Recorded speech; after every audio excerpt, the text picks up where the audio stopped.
500 bodies are buried under a school playground in Hong Kong. The classrooms were built on top of them anyway. The gate has been padlocked for 25 years. Nobody goes in. They push burnt joss sticks through the iron fence instead. That is number 10. And that is the test every place here had to pass. I was not looking for the biggest body counts in China. I was looking for the places people quietly will not go and then working backwards to find out why. Sometimes the answer is history. Sometimes it is a story somebody started. One or two I still cannot explain. 10 places. And the people who live nearest will not go near one after dark. Number 10. Go to Ping Shan in the north of Hong Kong, find the old school, and look at the fence. There will be joss sticks in it, burnt down to the stub, pushed through the wire by people who came to the edge of the property, made an offering to whatever is on the other side, and went home. Nobody goes in. The building has sat there since the school closed in 1998, in a city where empty land is worth more than almost anywhere on Earth. So what is under it? The hillside the school was built against is a burial ground. During the Japanese occupation in 1941, this area was the site of a mass killing, and by the accounts handed down through the Ping Shan villages, something like 500 villagers were killed and buried on that slope. Either way, the arithmetic of the place is simple and horrible, and it is the thing I cannot get out of my head.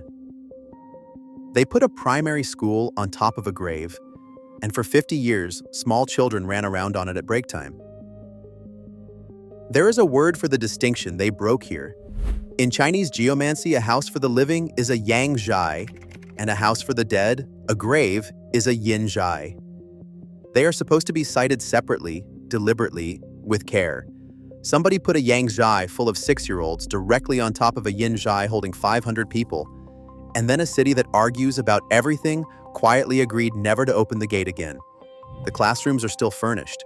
Photographs taken through the windows show desks in rows, a blackboard, and the small plastic chairs they never bothered to take out because nobody wanted the contract to clear the building. There is a second story too, about a school mistress in a red dress who is supposed to have died inside the building. And that part has no record behind it at all. No name, no date, no inquest. But what I keep coming back to is not the ghost, it is the padlock. Hong Kong is a city that will build on anything. On landfill, on hillsides bolted to the rock, upward because it cannot build outward. And this plot, with a road to it and a structure already standing, has been left to rot for 25 years.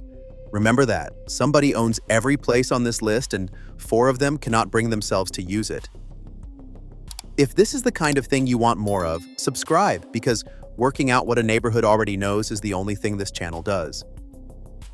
Number 9 is not a building. It is 100 square miles of rock that makes a noise at night, and 2 different peoples who never mixed gave it the same name. Number 9. After sunset, the ground here starts making a sound like a crowd. Herders cross this stretch of desert in daylight and do not camp in it. They will go round or time a journey badly rather than still be inside it when the sun goes.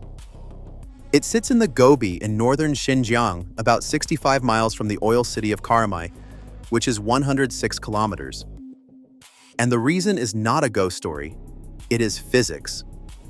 The whole area is a yardang landform, which means tens of thousands of years of wind have carved the rock into pillars and ridges, all lined up in the direction the wind blows. Row after row, standing on open Gobi, looking exactly like the ruins of a city somebody left. Streets, walls, towers. It is one of the most convincing accidents in geology, and I would not want to be looking at it in poor light. And then the wind gets up. This place regularly takes gales of force 8, and when that much air is forced through gaps between stone pillars, the pillars sing. Not whistling, a low, broken howling that changes pitch as the wind swings round, coming from every direction at once because there are thousands of gaps, and each one has a different note. Add the sand moving in the dark, and you have a landscape that sounds like a crowd. Now here is the detail that sold this entry to me. 2 completely different peoples live around that desert, Mongol and Kazakh, with different languages and different traditions, and they each gave the place a name. The Mongol name is Sulu Muhak, the The Kazakh name is Sai Tirkursi, and they mean the same thing. Ghost Castle. That is two independent verdicts on the same piece of ground, arrived at separately, and both of them landed on the same word. I find that more persuasive than any sighting. You can call it a wind and a rock formation. Everybody who has ever herded animals past it in the dark called it something else. The next one is a place people go on purpose in the daytime and are gone from before the sun touches the ridge. Number 8. On a still day, the upper pool gives you back a perfect reflection, which is why it is called Mirror Pool, and which is where people say they see her. This is a chain of waterfalls in the forest in Hong Kong's New Territories, and on a Saturday afternoon, it is one of the prettiest walks in the territory. Families, cameras, kids in the shallows. Then the light starts going and the trail empties in a way other trails do not, because nobody wants to be the last person standing beside that water. The story is about 400 years old, and everyone tells it slightly differently. A bride is being carried through the hills to her wedding in a sedan chair by 4 porters in bad weather. The rocks are wet. One of the porters loses his footing on the crossing. The chair goes over and she goes into the pool, and because she is in full ceremonial dress, layers of it, embroidered and heavy and soaked through in seconds, she cannot get back up. She drowns a few feet from the surface in water you could stand up in. That detail is the one that does it for me. That is the version on the signs. There are others. In one, she stepped out of the chair herself, walked into the water deliberately, and went under while the porters were still setting down the poles. In another, she was in love with one of them, and the whole accident was staged, which means the wedding party stood on the bank mourning a woman who was already walking away up the mountain. I like that version best, and I trust it least. None of it is documented. No register, no name, no date, and I am not going to pretend otherwise. What is documented is the behavior. Hikers and locals report a woman in red beside the water, and the sightings are almost always of her reflection rather than of her. The practical result of 400 years of that is a nature trail in a modern city with a curfew nobody wrote down. People are on it all day. They are off it by dusk. Number 7 is not a place you visit. It is the ground under a city of 4 million people, and there are 6 older cities stacked underneath them. Number 7. Dig down far enough here and you will hit somebody's roof. That is a rule of thumb, not a joke, and it is why foundations get kept shallow and why archaeologists go in before a crew does. Everyone in this city knows what the ground is made of. Kaifeng in Henan province sits on the floodplain of the Yellow River, and it used to be the largest city in the world. Under the modern streets, archaeologists have now confirmed 6 cities, stacked one on top of another, spanning more than 2,000 years. Not scattered ruins. Cities in layers, about 2 meters apart, with the oldest sitting roughly 10 meters down. The reason they are stacked is the river. The reason the river did it is sometimes people. The Yellow River carries so much silt that its bed sits above the land around it, held in by dikes, and every few generations the dikes fail. Each time Kaifeng drowned, the survivors did the same thing. They did not move. They waited for the water to drop, leveled off the mud, and rebuilt on top of the city that had just died, which is how you end up with 6 of them. And the worst one was not an accident. In 1642, during a siege, the dikes were deliberately cut. Modern geoarchaeology has gone into that layer and found what a flood like that leaves behind. Kaifeng and the people inside it went under meters of silt and clay in a matter of hours. So, walk around Kaifeng today. 4 million people in the wider prefecture, traffic, food streets, a rebuilt Song Dynasty tourist quarter selling snacks. And 10 meters under the noodle shop, there is a road nobody has walked on in 1,000 years, with the last people who used it still on it. They survived the siege. They survived the famine that came with it. They did not survive their own side cutting the dike. That is the entry I find hardest to shake, and there is nothing supernatural in it at all. The whole city is standing on a compressed stack of everyone who came before, and they all know, and they have simply decided not to dig. Right. I need to change the temperature for a few minutes, and I want to tell you why before I do it. Number 6.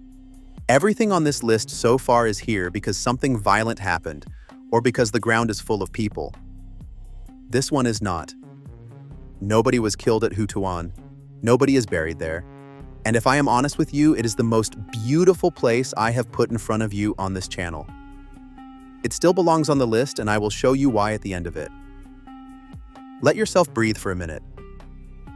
On Xingshan Island, about 40 miles east of Shanghai, roughly 65 kilometers out into the East China Sea, there is a village built up the side of a cliff. Stone houses and terraces connected by steps. In the fishing boom of the 80s and 90s, around 3,000 people lived in it. Then the fish went. The village was too remote, the boats had to go further out, the young people left, and by 2002, the last resident had gone. Houses were shut up with the furniture still in them. And then the island took it. There is a climbing vine along this coast, and it went up the walls, over the roofs, in through the windows, and out through the doors, until the whole village was one continuous green shape with the outline of houses still readable underneath. From the water, it looks like a hillside that is remembering being a town. I have watched that drone footage more times than the research needed. In 2015, the aerial photographs went viral, and now hundreds of people a day come to look at it. So here is why it belongs. Every one of those 3,000 people is alive somewhere. They just did not come back.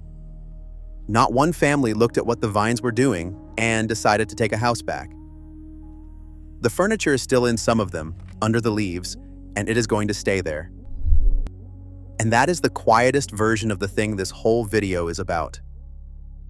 Sometimes people abandon a place because of what happened in it, and sometimes they abandon it because it stopped making sense, and from a distance, on a cliff, in the fog, you honestly cannot tell the two apart. Breather over. Number 5 is a building in the middle of Shanghai, designed by an Englishman to make animals stop panicking, and every corridor in it was built for that purpose. Number 5. Ask the people who work in this building what it is like after closing, and you get the same answer with a shrug attached. They do not use the ramps alone at night. They take the stairs or they wait for somebody, and they will tell you it is because the ramps are confusing, which is true, and which is also not the reason. The building is called 1933 Old Mill Fund. It sits in Hongkou in Shanghai, and it is now full of design studios, cafes, and bridal shops. It was built in 1933 as the Shanghai Municipal Council slaughterhouse, the largest in the city, designed by a British firm in concrete in an Art Deco style that looks like a temple from the outside. The inside is where it stops being pretty. It is a square outer building wrapped around a circular inner core, connected by 26 concrete bridges that meet the walls at deliberately odd angles on 5 floors. And the whole geometry exists for one purpose. Cattle went up the ramps, which are wide and gently sloped and finished with a rough surface so that hooves would not slip. And the corridors bend constantly so that the animal walking up them can never see very far ahead. No straight lines, no long views, nothing to look at except the next few feet of wall. They designed a building to stop animals from working out where they were going. I had to sit with that sentence for a while. And I am not going to walk you through what was at the top of the ramps because you already know. It is enough that somebody worked out in 1933 that a frightened animal is harder to handle than a calm one, and solved it in concrete on 5 floors for 1,000 animals a day. The humans had separate stairs, narrower, sharper, kept apart from the cattle route for hygiene, so at every level in that structure there are 2 circulation systems side by side. One for the ones who knew, one for the ones who were not allowed to. It is a stunning piece of architecture, and I would recommend going. Just understand what you are walking up. Those ramps feel calm, because calm was the specification. That is why the staff take the stairs. Number 4 is a house in Hong Kong that has beaten every single person who has tried to own it. Number 4. In the late 2010s, a construction crew was sent up Lugard Road on Victoria Peak, which is the most expensive residential address in Hong Kong and one of the most expensive on the planet, to make a derelict mansion habitable again. They did not finish. The crew became convinced the building was haunted, reported hearing a child crying in a house with nobody in it, and the work stopped. The place is still derelict. That is the fact I want you to hold, because everything else about Dragon Lodge is a story, and I am going to label all of it. The house sits on a hillside plot with a view most people will never afford. The stories attached to it are these: that the original owner went bankrupt before he could enjoy it, that the next owner died inside, and the big one, which is the reason it has the reputation it has, that during the Japanese occupation soldiers used the property, and that several Catholic nuns were beheaded in the courtyard. None of that has a document behind it that I could find. Not the bankruptcy, not the death, and specifically not the nuns. That last one is the kind of detail that gets repeated because it is unbearable, not because it is proven, and I am not going to hand it to you as history. So strip all of it away, and here's what you are left with.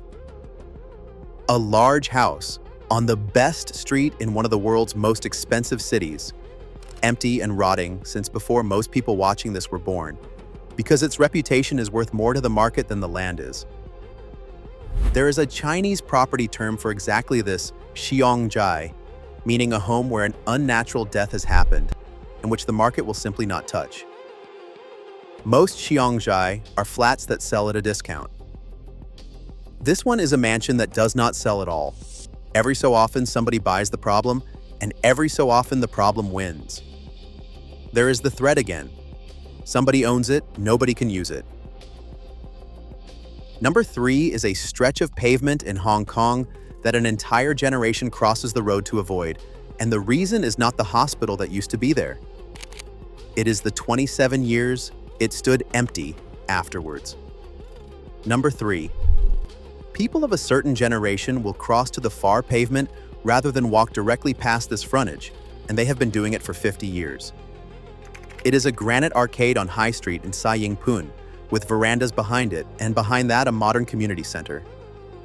The arcade is all that is left of the building they are avoiding, and the Hong Kong government made that facade a declared monument in 2015. It went up in 1892 as staff quarters for the government civil hospital, and in 1939 it was converted into wards for mentally ill women. At that point, it was the only facility of its kind in a city of 1.5 million, with everything that implies about how full it was and how little could be done for anyone in it. Then the war came. The Japanese occupied Hong Kong, and the building was taken over. What happened inside during those years is contested and grim, and it is widely repeated in Hong Kong that people were killed here. I want to be exact about the status of that. The occupation years at this building are poorly documented. Most of what circulates comes down as rumor, and I am handing it to you as rumor rather than as history. What is not rumor is what came afterwards. The hospital function drained away over the 60s, the building emptied in 1971, and then it just stood there, in the middle of a dense residential district for nearly 30 years. It filled up with teenagers and people with nowhere else to be, and it burned twice, and by the 80s the whole city knew it by one name. The High Street Ghost House. Reports of footsteps and of a woman crying come from that empty period, not from the hospital era, which tells you something about what was really haunting it. In 1998, it was redeveloped, and today it is a community complex with a library and clinics. The arcade is still there on the street though, dark under the verandas, and people who grew up in that district still walk the other side of the road at night. Number 2 is 10 minutes away, in Wan Chai, and it is the one place on this list where I'm going to stop short and tell you I am stopping short. Number 2. In 1988, a property company bought a red brick house on a slope in Wan Chai in the middle of Hong Kong. In 1994, the government approved their plan to build on the site. It is now more than 30 years later. They have never built. The house is still standing behind a fence with trees coming through it, on land in one of the densest cities on Earth, and everybody in Hong Kong knows exactly why. The house was built around 1915 by a wealthy Shanghainese merchant family who lived in it for decades. And I want to say that part out loud, because for 25 years it was somebody's home and nothing else. Then in December 1941, the Japanese took Hong Kong, and Wan Chai in particular was carved up for military use. The army seized this house along with several others in the same few streets, and what it did in those buildings is one of the documented atrocities of the occupation. Women were imprisoned here for nearly 4 years. Some of them never came out. I am not going further into that than those 2 sentences, and I want you to know that is a decision and not an oversight. If you want the history, it is written down properly by people who have done that work carefully, and this is not the place for it. The family never came back, and from then on, the house did what places like this do in a city that believes in this sort of thing. It collected stories, it collected trespassers, and in November 2003, it collected the incident that made it famous, when 8 secondary school students went in to spend the night. Police were called to get them out. 3 of the girls were taken to hospital, and the reports at the time said they needed psychiatric care afterwards. Whatever you believe happened in there, something happened to those 3. So think about the position the owner is in. A plot in Wan Chai, planning approval in hand, an enormous market value, and they cannot touch it. The most recent proposal I could find was to convert it into offices for a wedding business, which, given what the building was used for, is one of the bleakest sentences I have written for this channel. That is the thread all the way down. Somebody owns the school with the joss sticks in the fence. Somebody owns the mansion the builders walked out of. Somebody owns this. Not one of them can bring themselves to put a door on it and let people in. It started out as a Yangjai, a house for the living. What the occupation did turned it into the other kind, and nobody has been able to turn it back. Before number 1, do me a favor and tap the like button. I am building this channel from nothing, and it moves the needle more than you would guess. Number 1 is a hillside in Chongqing. Everything you have heard so far happened to a building. This happened to 300 people who already knew they were about to be rescued. G approval in hand, an enormous market value, and they cannot touch it. The most recent proposal I could find was to convert it into offices for a wedding business, which, given what the building was used for, is one of the bleakest sentences I have written for this channel. That is the thread all the way down. Somebody owns the school with the joss sticks in the fence. Somebody owns the mansion the builders walked out of. Somebody owns this, and not one of them can bring themselves to put a door on it and let people in. This is the most valuable Shanghai on earth, and it started out as somebody's home. A Yangjai, a house for the living. What the occupation did to it turned it into the other kind, and nobody has been able to turn it back. Number 1 is a hillside in Chongqing. Everything you have heard so far happened to a building. This happened to 300 people who already knew they were about to be rescued. Number 1. Around 1 million people a year walk through this place, and every one of them is gone before dark. 2 sites, a few minutes apart, on the edge of Chongqing at the foot of Gele Mountain. The gates shut early, and the local habit around that hill in the evening is to be somewhere else, which in a city of 30 million is not nothing. The first is a converted villa called Baigongguan, the White Mansion. The second is a former coal mine called Zhazidong, a name worth hearing properly, the Pit. In 1938, both became secret prisons, and for 11 years, political prisoners were held in them, in cells cut into rock, 16 wards for men and 2 for women. You can walk into those cells today, which is the part I was not ready for. Ceiling is rock, floor is rock, a wooden sleeping platform, a bucket, and a doorway you stoop through. People were kept in there for years. Some were teenagers, some had children in the women's ward, and those children grew up inside the pit. One of them is on the wall of the museum in a photograph, in a jumper his mother knitted out of unraveled wool. Now the night this place is actually about. November 27th, 1949. Chongqing is about to fall. The People's Liberation Army is days out, the nationalist government is packing for Taiwan, and the men running these 2 prisons make a decision about the people still inside them. They set fire to the wards. What the fire did not do, they finished with guns. Somewhere over 300 people died on that hillside in a few hours. By most accounts, around 15 got out. 3 days later, the city changed hands. And here is the arithmetic I cannot get out of my head. They had survived 11 years in a coal mine. They had survived the interrogations. They did not survive the last 72 hours.